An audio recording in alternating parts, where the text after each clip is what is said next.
coming to this workshop. It's our first in-person event. We're so glad to have you guys come out here. We didn't expect this much people, but we're so happy you guys came out. Thank you so much. So just to give a basic introduction about myself, I'm Derek. I'm currently a third year majoring in computer science at UCI, and I'm one of the vice presidents of professional development in MAISS. Ryan, you want to introduce yourself? Yes, I'm Ryan. I'm a fourth year computer science major. I'm filling in for Alex Sam, who is our other VP of Professional Development. But very excited to get this workshop for you guys, and I'm so glad you guys all came out. Alright, let's get started. Alright, so to give you guys an overview of what we'll be talking about today, we'll be talking about how to getting started with networking. Basically in here, we're going to define what networking is, why it's so important, and the different forms of networking that take place. Next is the process of networking calls and coffee chats. We're going to give you guys a basic structure of how to approach these chats because it can be intimidating for people and it's very new to a lot of people too. So we'll be providing that. And the elevator pitch is pretty crucial because when you talk to someone in the coffee chat, it's basically the tell me about yourself. So the introduction you give is pretty important outside of coffee chats because it's the way you use in interviews too. So we'll be going over that. And then networking questions, we have picked some questions out that will provide some good conversation and some good flow within the chats you guys have. And next is the follow-up email. This is also a crucial part to networking because,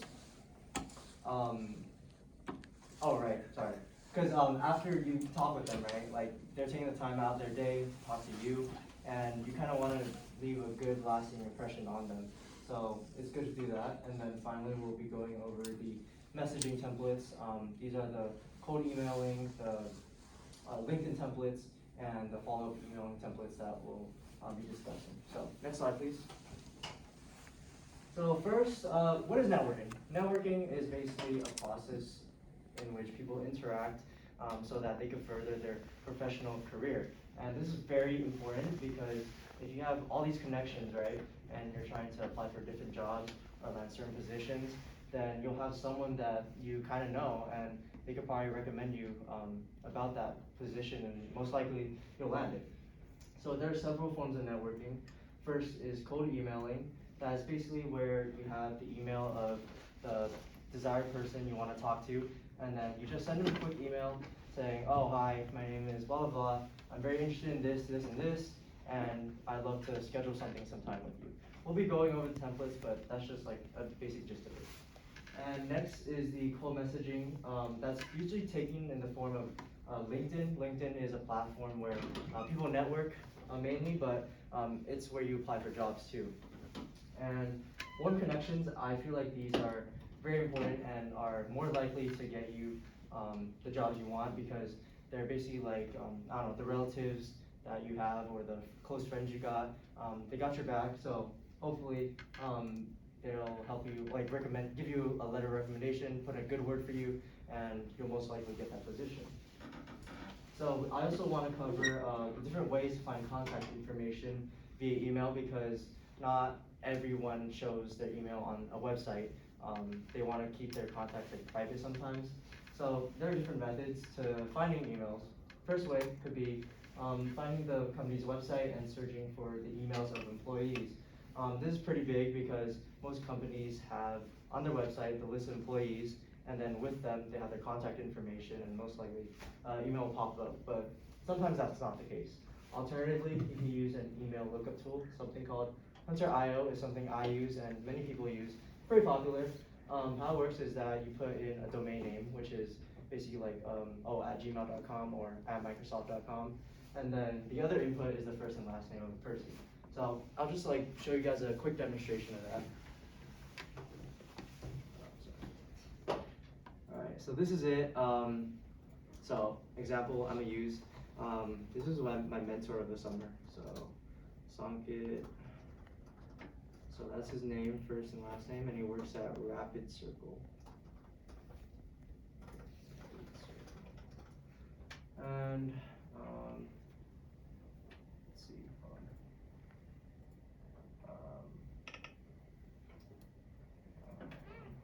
Oh yeah, yeah, there's like many filters. Okay, I might not find it right now because like there's multiple ones. Sorry, but it works. It works. So if that doesn't work, then sorry. Wait, let's switch that. If that doesn't work, then yeah, if that doesn't work, then the last option is to type in keywords with Google.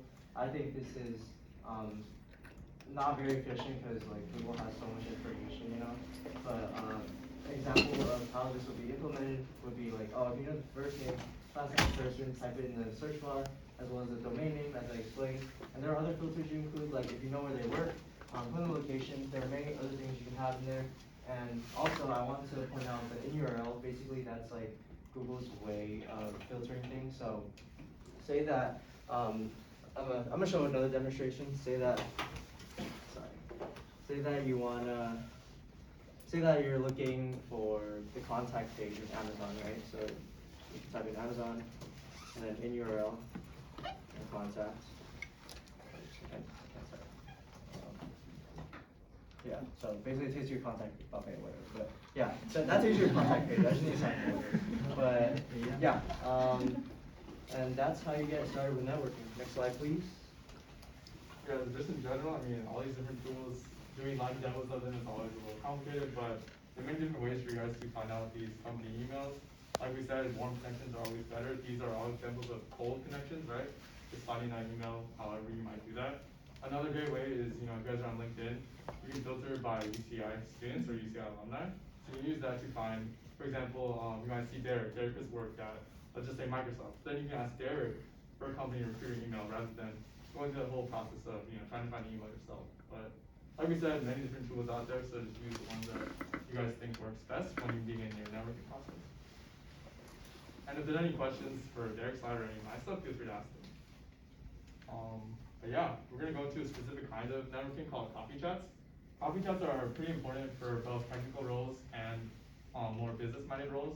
Me being a computer science major, I've had coffee chats with engineers as well as product managers, as well as just people on the recruiting team. So it's a very useful thing regardless of what kind of industry you're in. To start out, I mean, you want to really thank the person when you have this coffee chat. They're taking the time out of their day to talk to you. Professionals are super busy. So whether or not it's over Zoom, whether or not you're physically getting coffee, definitely thank them. Ask them personal questions at first, you know, try and break the ice a little. You don't want to just jump into like, oh, what have you been doing in this company for 5 years, right? Like no one really wants to hear that at the beginning. Talk to them about their day, maybe if they're a sports fan, ask them about their favorite team, things like that.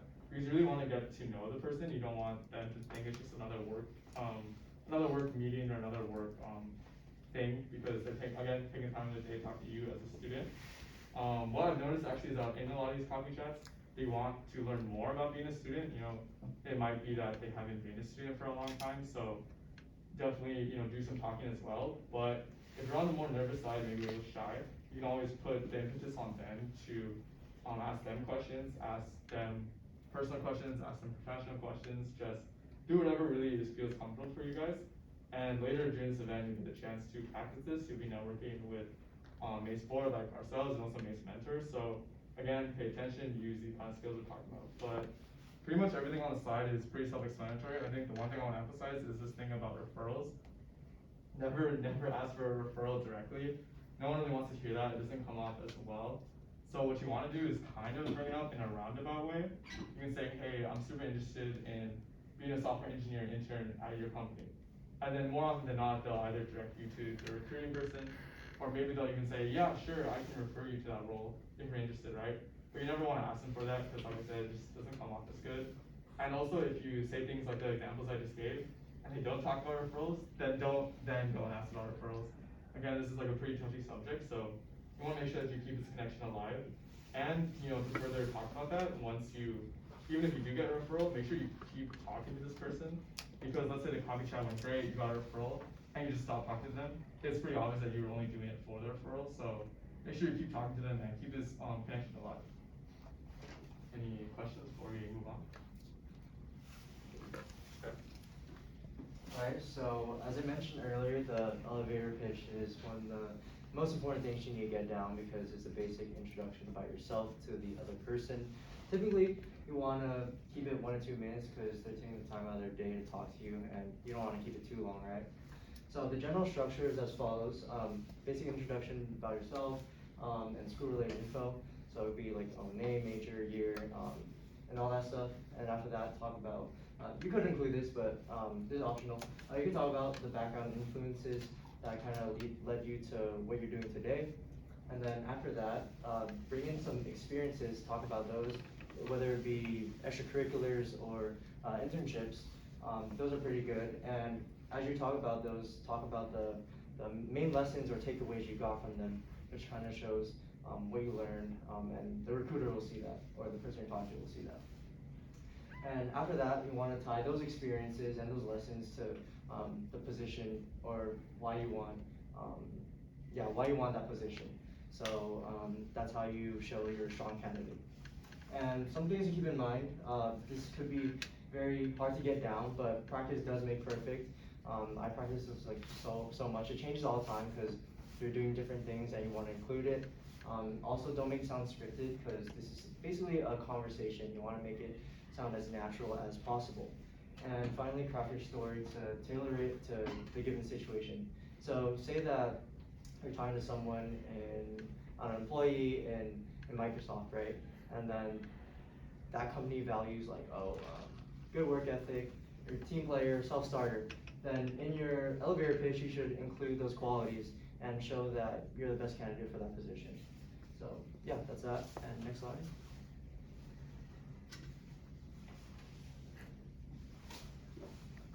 Yeah, so during your coffee chats or during your, sometimes this happens also once you finish an interview, there's time for questions. You can really use this advice for things like that. It's always great to ask questions, right? Even if you just had a technical interview where you've been coding for like an hour, you want to ask questions at the end that are actually interesting for the person to answer. This doesn't mean to like be super, for lack of a better word, like fake about it. You don't have to like ask them what their favorite thing to do in the world because you like stalk them on LinkedIn and you know that. Just ask like fun questions maybe about what do they do after work? Oh, does your work have any sports teams? Do you guys have any cool cultural groups at work, right? Ask them like interesting things that are still related to the company because you're probably doing this because you want to get into the company, but make them fun and make them interesting for the person to answer. Again, wrapping up, I mean, this is a great way for you, if you're doing this as an interview, you can get feedback. It shows that you actually really care about the creative process. If you ask your interviewer, hey, how did I do? Hey, I was super nervous coming into this. Do you have any recommendations on what I can improve? And even if you didn't do well in the interview and they weren't probably going to like give you the position, it's good for them to see that you want to improve yourself because they'll remember you next time, they'll remember you next year or next month whenever you apply again. But again, these are great examples. These slides will be sent out after the workshop, so you can grab some of these and maybe use them during your next coffee chat or post interview. Do you guys have any questions for the past two slides we talked about? Yeah. Can you say your elevator pitch? Right. Oh yeah, definitely. Okay, so I'll just give mine. So this elevator pitch, it was I had a coffee chat with one of the employees at this startup, and then this is what I used. So I'll just say, hi, my name is Derek, as you already know. I'm currently a third year major in computers, or second year, this was second year. Second year major in computer science at UCI. And when I came to UCI, I was undeclared, but I knew I wanted to major in computer science because I came from a background in technology, and because of my interest in tech, I decided to take on some side projects and involve myself more in extracurriculars. So a personal project I'm very fond of was creating a 2D interface called Space Shooter, which utilized Python and some other modules like OS and Pygame. And from building that project, I learned the importance of having a self-starter mentality. And from that experience, I gained a lot of knowledge on how to work in a solo setting, but I also want to gain more experience in a team-oriented environment, and that was where I joined the Delta Sigma Pi Professional Development Program, where I was a mentee, and some of the things I did was learn how to communicate effectively, network, and most of all, I demonstrated my ability to work well with others. And from joining that program, I learned that making joint efforts towards a common goal could be more effective than having one person do everything. And to go even further, I became a board member in MAISS, which is a business and tech club. And as a board member, some of my duties were hosting workshops and helping members of the organization further their professional careers. And from being a board member, I definitely learned the importance of communication and having that collaborative ability, because we're all trying to, as board members, we're all trying to help all the members in our organization. And in order to do that, we need to be on the same page all the time in order to carry out our mission as a MAISS member.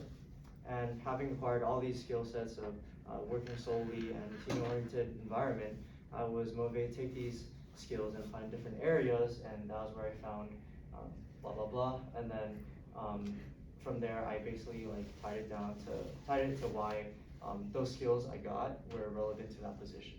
So that's it.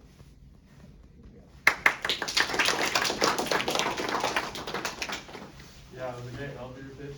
I also want to point out that even though Derek is a computer science major, he made sure to emphasize his soft skills and non-technical skills, like in MAISS, in the VPs of Professional Development program. That just goes to show, when you're on a teammate, even if you're doing something super technical like software engineering, you're still working with people. Everyone wants to hire someone who's like a team player. No one wants to hire the guy who can just code the tests and not talk to people. So remember that when you're in these like interviews or informal chats. Alright, so we'll be going over the templates like we mentioned. So first is the LinkedIn template. It's pretty simple. Basically, it's like little snippets of the elevator pitch. So give your name, year, all that stuff, and then talk about your experiences, tie back to what you learned from them. And after that, just say, oh, I'd love to connect with you and learn more about what you guys have to offer and stuff.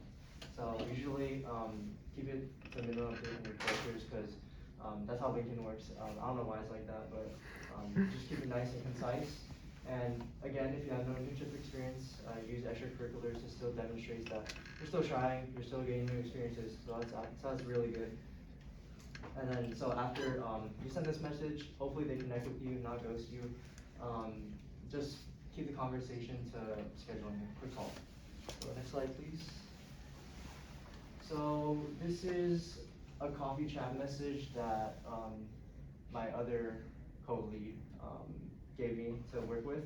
So I'm just gonna read parts of it and just like explain why it's like pretty good. So he says, "Hi Andrew, my name is Alex Pham. I'm a rising sophomore at UCI studying business information management." It's basically good because giving a good introduction about yourself, pretty nice and concise. And then after that, he's like, "I'm really interested in product management as a career, and I hope to utilize that product sense to pivot into venture capitalism." So this gives the person who wants to have a coffee chat with an idea of his interest, so he knows what he should expect. And after that, he's like, "I noticed that you have multiple experiences in product and RMVC." So it kind of shows that, oh, Alex really looked into his profile and really interested in this guy, and he's trying to make these comments that are very relevant to him. And finally, he just wraps it up with, "I want to schedule a call with you and ask questions about your experiences."